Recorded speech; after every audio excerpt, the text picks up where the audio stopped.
This is the Sandman podcast on TV Podcast Industries. We're back with the Sandman Season 2, Episode 6, Family Blood.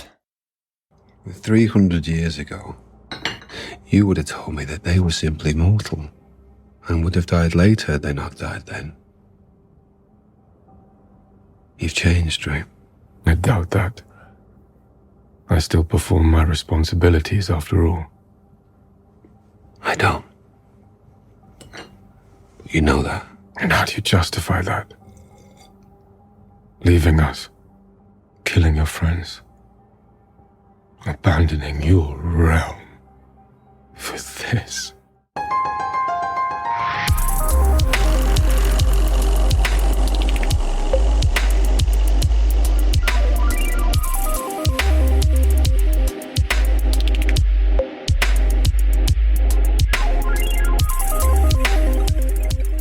Bonjour and bienvenue, fellow dreamers. This is TV Podcast Industries. We're back discussing The Sandman, Season 2, Episode 6, Family Blood. I'm one of your hosts, Derek.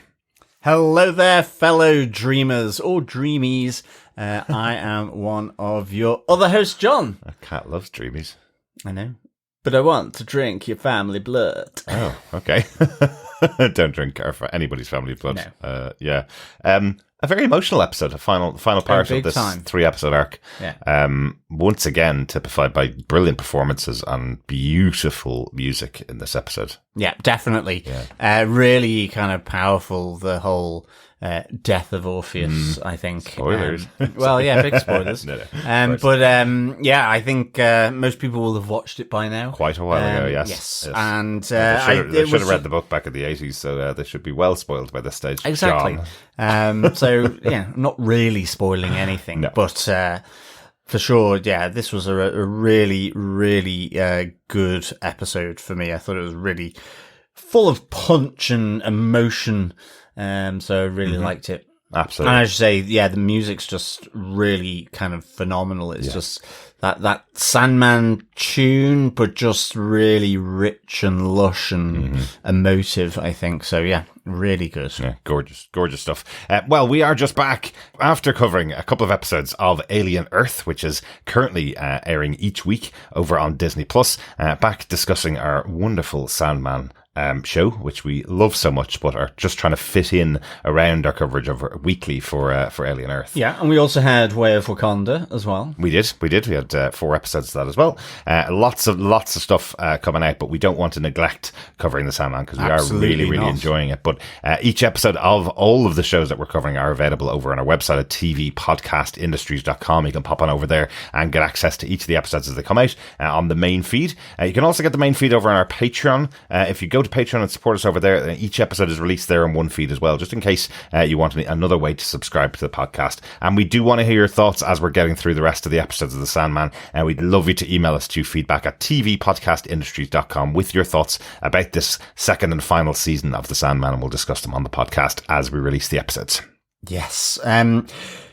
Shall we get into our spoiler-filled discussion, Lav? Let's do that, yes. I was just channeling Johanna Constantine. Absolutely. Yes. Lady Johanna Constantine or just regular Johanna Constantine? Lady. I guess Just lady, yeah. but she could be a little bit of a naughty lady. She could be. Yeah. She is. Definitely is. But Derek, who gave us what, where, when, and why for this episode of Sandman, Chapter 6, Family Blood? Well, the executive producers of the show are Alan Heinberg, Jamie Charles, and David S. Goyer. The teleplay for this episode was written by Jim Campolongo. He wrote the Johanna Constantine episode of last season, episode 3, Dream a Little Dream of Me. So, Excellent. Has, of course, dealt with the character in the past as well. And all episodes of the season are directed by Jamie Childs. John, do you want to tell us what they gave us with your synopsis for Season 2, Episode 6, Family Blood? Sure. In a flashback to 1794, Dream approaches Lady Johanna Constantine with a task to retrieve Orpheus's living head from revolutionary France and bring it back to a temple in Greece where it will be safeguarded by priests. Hunted down by Maximilien Robespierre and his men, Constantine succeeds with the help of Orpheus himself, whose song incites the end of Robespierre's tyranny.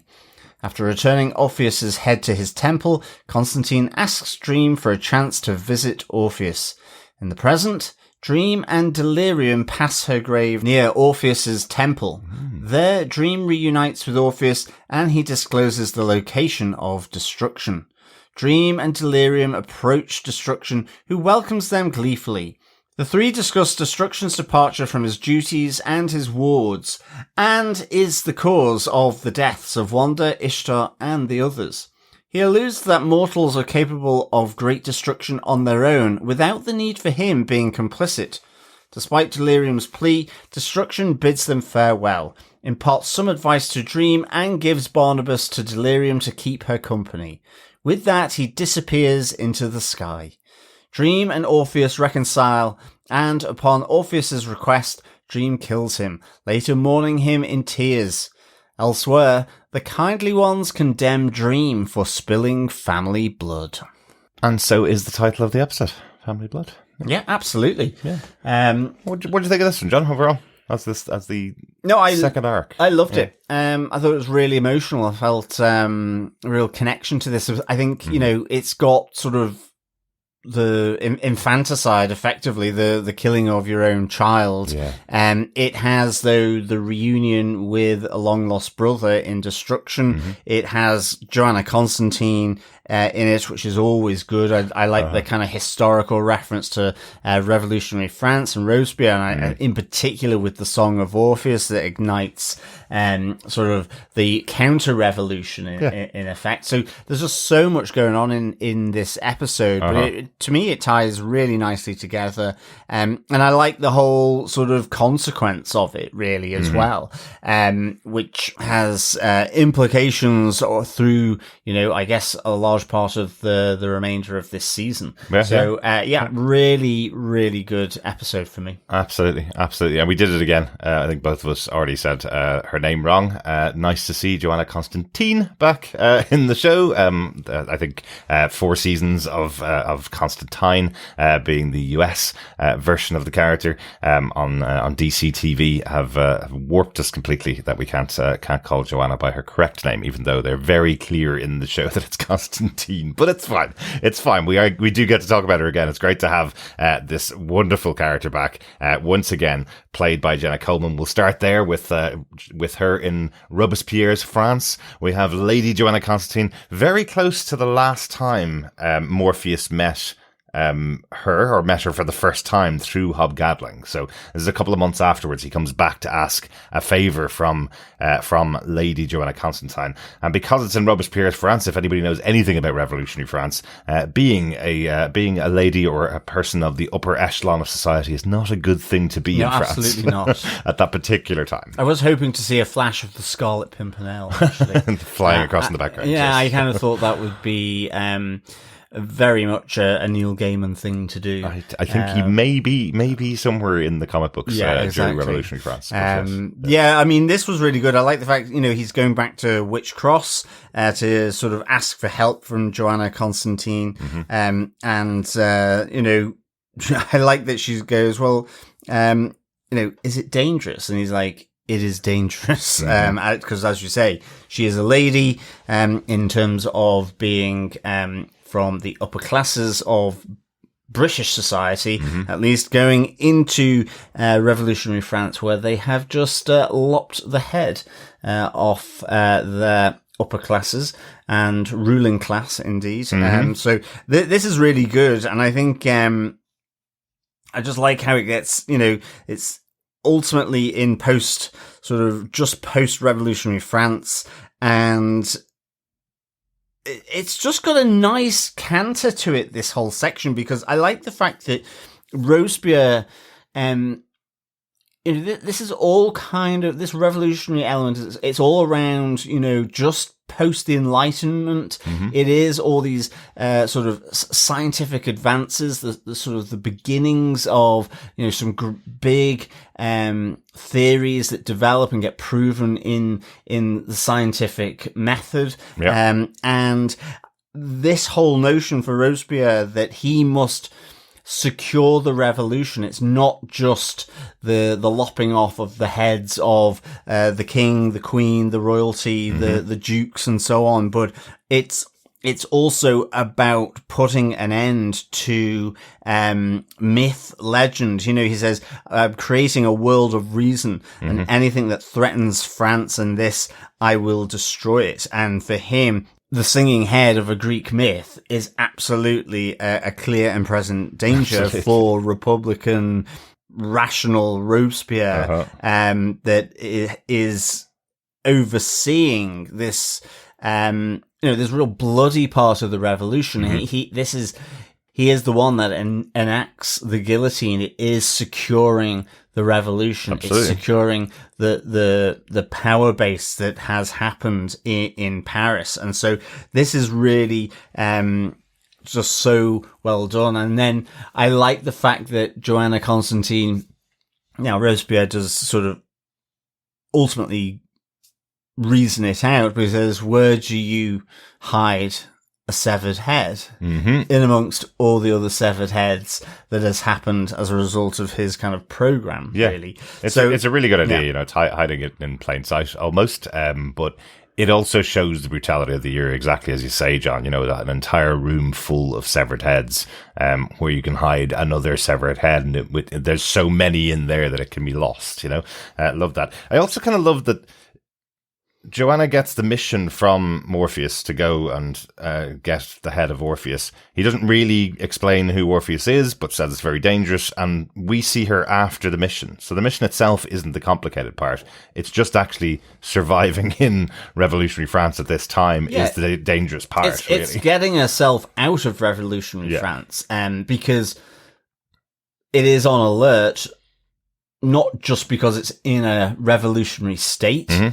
So there are enemies everywhere, kind of thing. That's the paranoia of Robespierre, is that there's enemies everywhere. You can't trust anyone. But also he has had the head secured, and she has now taken it. He knows he needs to get this back. I mean, as he says, myths and gods are dead. There is only the state and people.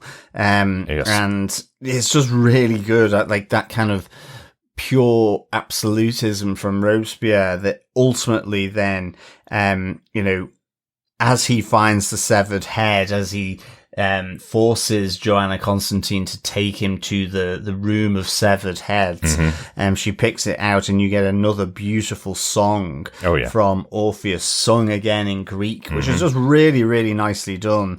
There's this song of freedom, which is just awakens something different in the post-revolutionary France, which ultimately means that the people rise up against the reign of terror that Robespierre has created, by as they describe it, the weighted blade, the guillotine, and he ultimately succumbs to his own invention. The very next day. Yes, exactly. So I love that. I loved how that's sort of, it's narrated almost in the background that this song from Orpheus, not only has his song persuaded the likes of Hades and Persephone, but also then has persuaded the free people of the Republic of France to also do away with another form of tyranny that is fronted by Robespierre's policies, effectively. Absolutely. And this, I would say, is where you get the real Neil Gaimanisms. This story, where people will look back in history and go, but that guy led the revolution that ended the tyranny of the ruling classes, of the kings and queens of France and all of their subjects. How could he possibly end off with his head in a guillotine as well? And Gaiman will go, oh, here's a mythical story that I can craft around that to put Robespierre in that position. When the facts are pretty similar. They turned on him after he went too far. Like, I think there's a classic painting. So actually, I'm not even entirely sure if he was guillotined, but I think there's a classic painting of him stabbed in a bath, and it's got a big wound on his chest, and he's kind of, I guess, just happened. But I wondered whether he was maybe, a bit sort of Caesar-esque, sort of cornered whilst in his bath, and assassinated, effectively. Yeah. I think there's a famous painting of it, but whether that's also the truth, I don't know. Or the Sandman just elevated this to more of a mythical concept of him dying by the guillotine, in effect, I guess. Yeah, well, and the Song of Liberty by Orpheus. Exactly. But it's a really nice kind of twist, really, on it. I really enjoy that. It was, as you say, classic Gaiman. Yeah. I've always enjoyed Gaiman with those twists. Yeah. So it was great to see that here as well. Absolutely. Absolutely. One thing that really stood out to me at the beginning here of these scenes is Johanna being used as the intermediary between father and son. Morpheus sends her on a mission to collect the head of his son and bring him back to the position that he was left in before, being surrounded and protected by the priests of this organization, or this cult almost, that was set up by Morpheus to take care of his son. But she's not allowed to tell Orpheus that it is the father that sent him, and then Morpheus doesn't want to ask how his son is, but Johanna is able to give him some information about, he may want to die. That's what he keeps telling everybody, but he is the most alive man I've ever met before. They have a really good pitter patter between the two of them. There's some great jokes that just roll off the tongue of Orpheus, and he's a very interesting character to Johanna as well. I really like that, where she's saying to him, "I'll get out okay because they'll be looking for a woman with a head," and he goes, "No, a woman with two heads," because obviously she has a head already. Love that little patter. But that means that Lady Johanna Constantine falls for him, falls in love with him, and asks that she be able to have time with him in the future. That once he has been returned to his island, that she will be allowed to go back to him. Yeah, and that is the boon that she requests from Morpheus.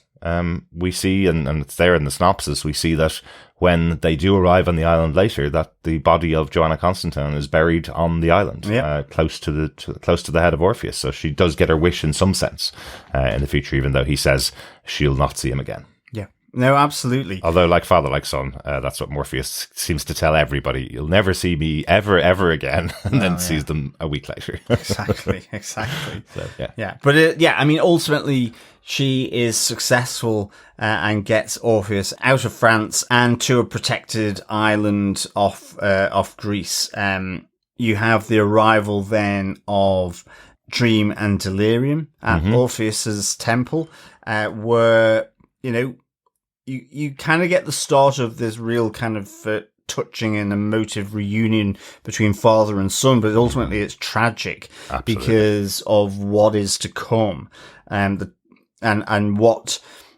this touching reunion actually ends off being about. It's also the missed opportunities. I mean, there is also Orpheus sort of saying he should have listened to his father sooner. You have his warning on the beach where it seems quite brutal. Orpheus is taking that as, well, you did warn me. Yeah. And I didn't listen. However brutal it was, because I think we were quite sort of down on Morpheus for that whole thing. But equally, I think that's what's the tension here it's his first visit in ages. It's touching. It's really nice. And yet, he does tell Morpheus as the Oracle where destruction is. I like the fact that it's basically because he can see it rather than anything sort of majorly sort of superstitious or magical. Yeah. It's because it's on the island next door. But also is in need of his own boon, his reward. Yes. And what ultimately he's been asking for, whether it's directly of his father or sort of indirectly, as you say, through the conversations he's had with Johanna Constantine. So this is really kind of bittersweet, really, and melancholy in many respects. And I just thought it was really, really well played. And yet then immediately followed by the fact that, Dream and Delirium find destruction here. Yeah. And again, Dream takes a long time to kind of ramp up to being sociable. Whereas Delirium is straight in there. And of course, helped along by cute old Barnabas. Good little Barnabas, of course, helping them along. Absolutely. But I suppose this is the whole thing when you take the whole story together. everything that Morpheus is going through here and what he's gone through since the beginning of this arc of the Sandman, right back to episode 1 of season 1, the arc that he's going as, becoming more human, getting closer to what mortals feel. Those moments with Orpheus, when Orpheus is saying, "Well, you were right, Dad. You were right. You gave me a warning. I didn't listen. I'm in this position for my own fault." The past version of Morpheus would have gone, "Well, I did tell you so. Right? Yeah, no, you're on my side." That he would have accepted it directly. But this version of Morpheus is now feeling the pain of what will come in the future, what he knows must happen because he has chosen to go to Orpheus for this piece of information that he must have to get to destruction. But he knows what must happen in the future, so therefore he is feeling the pain of what is to come when he's going to talk to his brother, and that's what's on his mind. He needs to know what he needs to do, and he needs to know why he's feeling the way he's feeling, and that's the conversation that he has with Destruction as well. So why himself and Destruction are so similar is because Destruction went through something like this before. We saw the flashback to Destruction making the decision that Earth was barreling towards the atom bomb, and the civilizations that he had started to love were about to fall into destruction again, and he didn't want to be the one responsible. And here's Morpheus getting to a point where he's getting so close to humanity that he no longer wants to be responsible for the pain that they feel and the pain that he causes as well. Yeah, well, and it's also the lens by which they view humanity. Again, he says to Dream, "You have grown, you have changed. 300 years ago, you would have told me that those that had died were merely mortal, and you wouldn't have been so concerned by their deaths, effectively." Yeah. But also, there's a lot of commentary here. I mean, it's really good, whether it's just really funny stuff as he kind of asks Barnabas to walk with Delirium when, he's absolutely committed to moving on and leaving. And you have Barnabas saying, well, she shouldn't be left out without a leash. But also then, he re-emphasizes, he's leaving out of love for humankind in this world, and the only reason for doing anything is out of love. And that, again, is, in a sense, just this little nagging element that is then brought to the front by Destruction of the decisions that he has to make in respect to Orpheus. Exactly. And it's just really good, and I like how that all kind of plays together. It's a beautiful moment, and it's one of those, again, excellently delivered moments in this show. They just really bring the key elements to life. We've mentioned before that we'd love to have seen the show run for many seasons and many years. And these arcs of the show, it looks like now, and again, at the end of a second arc, I'm even more convinced the way that Netflix was building these was to drop 3 episodes every few months, have an arc out there, and you'd have one closed story.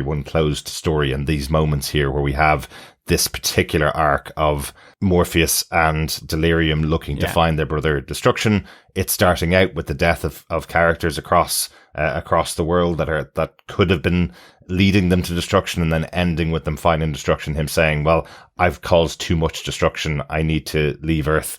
And it is out of love. Do everything out of love is a really strong arc for how Morpheus will develop further himself. If you're going to take the elements of the story that pertain to what happens to Morpheus and how he changes throughout it, this is the right arc and the right way to deliver this arc as well. And we see Destruction leaving Earth, taking his sword with him, as he would, and going off into the stars, into a new nebula as he goes. And I just love that the final word after he leaves is left to Delirium, who says, well, I guess now we don't have to wonder why he left, or if he's coming back. You got advice and I got a doggy. And that's kind of it. That's all she needed. She's satisfied now. They've had the conversation. Whether there was more to the conversation or whether it was a satisfactory answer, that doesn't really matter. They've had the conversation. Yeah. They know an answer, and that's it. They're all off happy enough. And who wouldn't be happy to be going off with Barnabas, huh? Well, that's it, exactly. But then ultimately it does take the dark turn for, I guess, Morpheus and Orpheus. It is the reward, it is the boon for Orpheus. Even though he says, I did not think my death would be at my father's hands. But, Dream returns to Orpheus and ultimately kills him. But before he does, he says, your life is your own to his son. Your death likewise, in that you wanted and have wanted to die for quite some time now, given the deal he made with death, and it can only be at the hands of his father. Yeah. So this is what ultimately the reward is. This is what Orpheus is looking for, to be with his wife in the afterlife, effectively. And it's quite bloody, really. It's quite a tough one to watch, actually, but then it is really made quite emotional by the music. I think Tom Sturridge is excellent here, in terms of just that shell-shocked kind of look, as he kind of stumbles after he puts the head back on the plinth and stumbles out of the temple. And you do see the angel wings coming as well, down, just kind of silhouetted against the side wall or inside the temple. Death wings. Or death's wings. Yeah, absolutely. And I think what adds to it, and what Sturridge has been so good at throughout this series, is just showing that weight that he's dealing with. I again feel 100 years ago, 1,000 years ago, 3,000 years ago, whatever, if Morpheus had a similar situation, he may have sent an underling to go and kill somebody here, or he just would have left Orpheus alive and come back to it later, almost. That kind of, it's grand. I know it has to be done at some point, but he does fulfill the boon exactly as he promised. He told him, you tell me where my brother is, I will give you whatever it is that you desire. His son desires death. He will be the one to grant him death. That is the tale here. That is, as much as Morpheus has grown, his son Orpheus calls out to him, you said you would never see me again. You said never to call you father, and you would never call me son. Yeah. Morpheus calls him son before taking his life. It is very brutal in those moments, but it's the weight of what's happening to Morpheus at the hands of Orpheus, and the following sequence afterwards when we see Dream back after saying goodbye to Barnabas and Delirium, back in his own realm, calling to Lucienne to ask the order to bury his son, and then leave and go back to their worlds, as he washes the blood from his hands and he weeps for the death of his son. It's just an amazing capper on that story. Yeah. I hope they get a good retirement, those priests. Yeah. I guess. It must be a weird thing to disband an entire order, and their order was supposed to be protecting a head, which disappeared once in the 1700s, and then while they were there, was murdered by an endless entity and his sister. Well, exactly. Well, the sister had nothing to do with the murder, of course. And of course, then the consequence, though, of all of this is that elsewhere we have the Fates, the Furies, the Kindly Ones, sort of quoting that a king will forsake his kingdom. And I like the fact that it's kind of being done through a fortune cookie, which is really good. And the fact they get the same fortune that they called out before and went, hang on a second, that's not a good fortune to have multiple times. And then they just drop all pretense, everything, every idea that these are just nice ladies living in their little cottage together, knitting away, and go, look, it has to happen. This is it. We must finish our task. We know the King of Dreams has spilled family blood, and therefore he must die.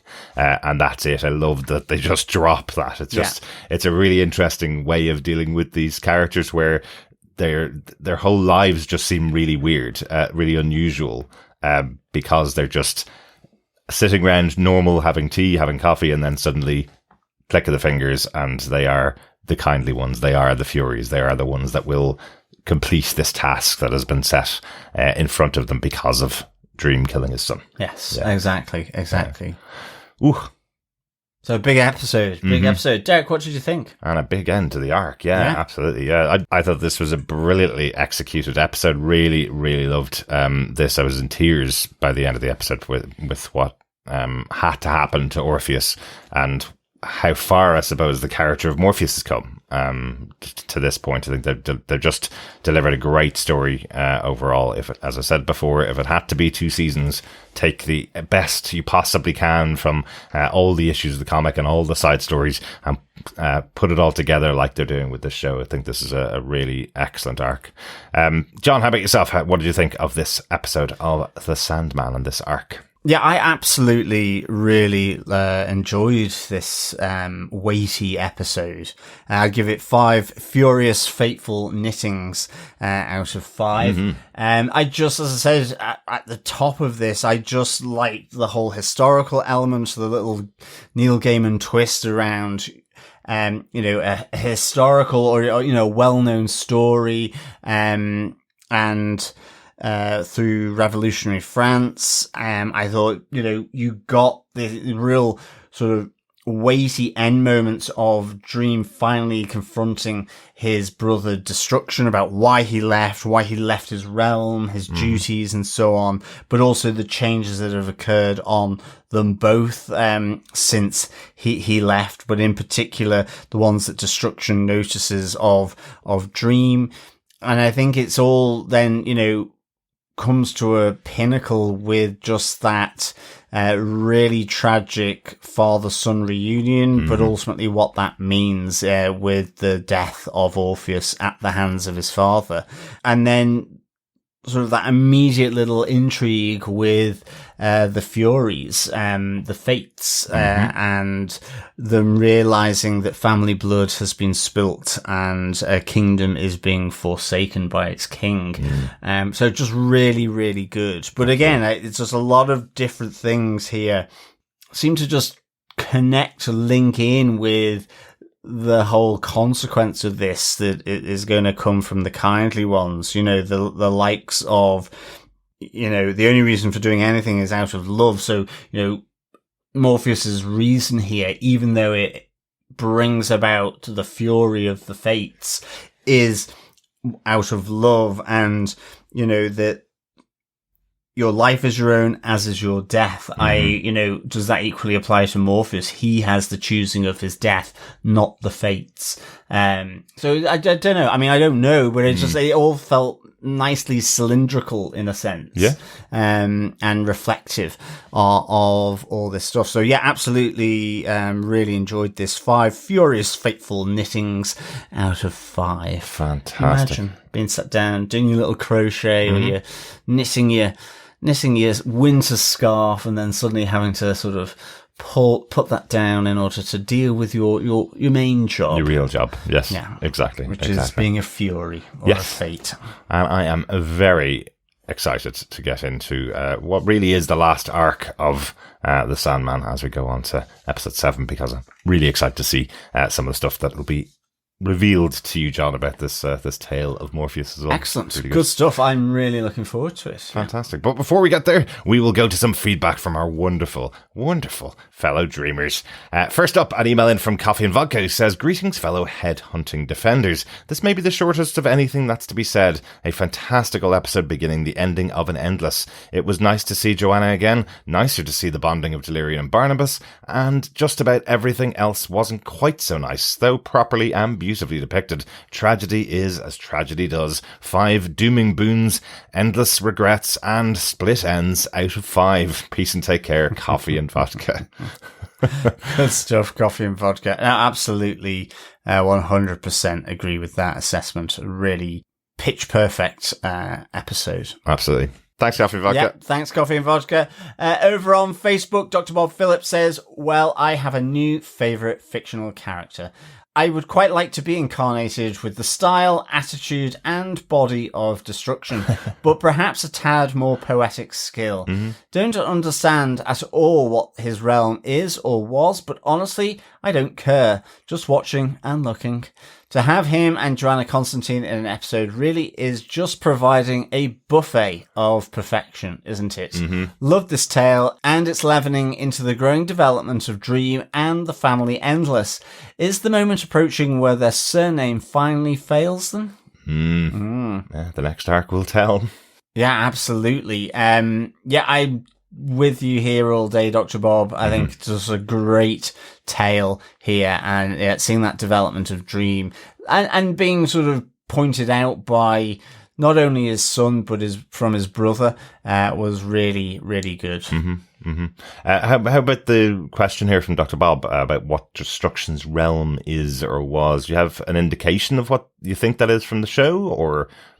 I guess his moniker is a sword, so I guess it's one of war, one of the many and multiple ways, whether it is physical, emotional, mental, that you can destroy, degrade, and whatever. I think the classic idea of it would be one of, total sort of annihilation, self-mutual destruction, sort of in the nuclear sense, which is what he refers to and intimates at here. But it's also probably that destructive element on a personal level, and that's why he probably understands people very well, because there's that side of it as well. Exactly. And I suppose, taking bits from the other realms that we've seen of the Endless, we have Dream there creating dream characters to go into people's dreams, creating nightmares to go into people's nightmares. So that's what Dream's realm is like with Delirium.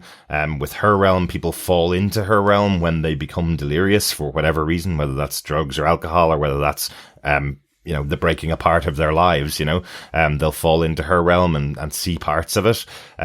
We've seen, Desire's realm is full of a lot of sometimes very destructive things as well. But we've also seen Destiny's realm is a maze which he's able to navigate by reading through his book, because he knows the destiny and where he's going towards. And we've seen people fall into despair as well. So Destruction's realm is a place where the concoctions of war and destruction happen. All of those things that people get into their mind about how to destroy each other. All of those things are there. And I think what's been happening with Destruction and what he said in the past in his words, we don't need to see his realm, because that realm he isn't actually in charge of. He isn't sitting over it coming up with ideas. The humans are doing all that themselves. All of the creatures, all of the beings throughout all of creation are coming up with their own ideas and their own ways to destroy each other. He doesn't even need to be there to preside over his realm at all. That's why he's able to walk away.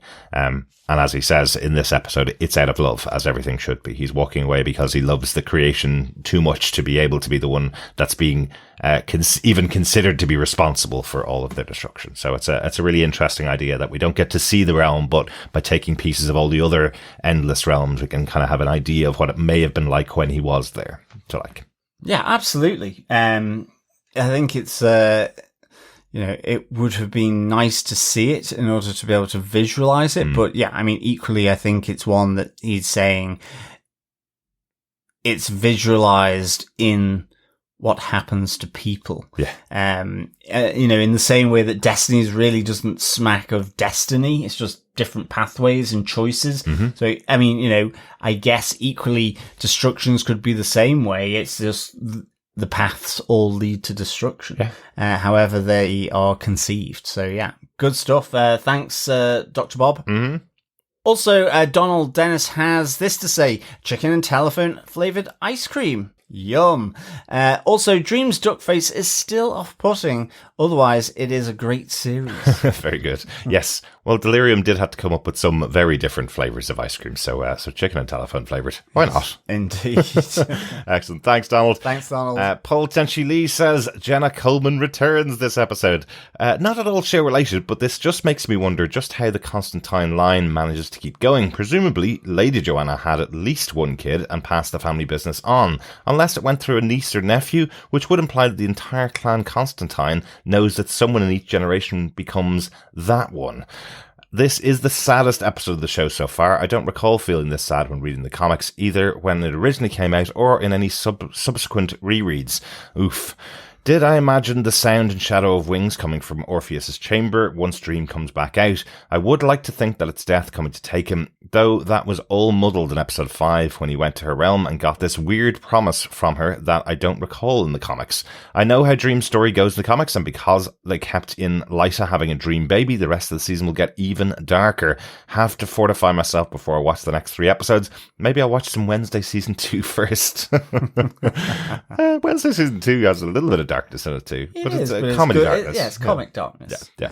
Thanks for your thoughts, though, Paul. Yeah, it is really interesting, isn't it? I wonder how Clan Constantine all continue. But yes, she does lead a life. In the show here, we're showing that she's buried on the island where Orpheus was, but we had the conversation between her and Orpheus where she said she wanted to see him again, and he said, no, I don't want to see you. I won't see you again. So I wonder if she was buried there after she lived out her long life and had children. And, I would say so. Yeah. I would say so, yeah. So, yeah, it's probably that. Yeah, I mean, absolutely. Yeah, it's very difficult, though. I know you mentioned here that it's the saddest episode of the series, and I do think how they've transferred this to the screen with the performance of Tom Sturridge, the music, the sound, the lighting, everything going on. It is a really emotional scene. I don't know whether that would come across in the same way in the comics. I don't think it did to me either. I think it's just a really well done scene. I think we had some feedback. You have to put an emotional soundtrack while you're reading it. play this tune. Maybe that will do it. But I think we even had some feedback before from I think it was Coffee and Vodka, who said when he was reading it every single time that Orpheus appeared in the page, he just wanted to skip over it. But him being brought to life here in the show and brought to death in this episode, along with all of the music of the character and his playfulness with Johanna Constantine. I think all of those humanized the character and made it really sad on screen as to what we saw. Yeah, absolutely. Absolutely. Well, let's head on over to the rest of the season with you, Paul. I know that you've sent in your feedback for the last couple of episodes, so I know you've watched them by now, but thanks so much for your feedback for this episode. Yeah, absolutely. Thanks so much, Paul. And finally, Lara Willie Swink says, I've always enjoyed Johanna Constantine's role in this story and how the comic so cleverly tied the seemingly unrelated stories of Orpheus and Eurydice with the Reign of Terror and the French Revolution. Mm-hmm. I loved how beautifully shot this episode was, with sunbursts and rays of a slowly setting sun illuminating the Greek island homes of both Orpheus and the prodigal Endless, perhaps foreboding the end of something. Well, we did get to see Destruction's departure from our world, but so glad he bequeathed Barnabas to his little sister to keep her company. I really love the portrayal of Delirium. I wasn't sure I would at first, but she really has become the Delirium of the comics. Mm-hmm. Dream's mournful goodbye to his son affected me more in this episode than I remember it affecting me when I read the comics. And the last 5 minutes of him returning to the dreaming and speaking with Lucienne was heartbreaking. Oh, absolutely. Yeah, absolutely, Lara. I mean, I think as well, it's also just the fact that it's Lucienne, because she's so empathetic. You see it on her face. Yes. She realizes that this Endless, what he's just done, it kind of goes beyond or takes him out of being the Endless. She realizes, I guess, maybe in some way what Destruction had noticed as well, his change. Exactly.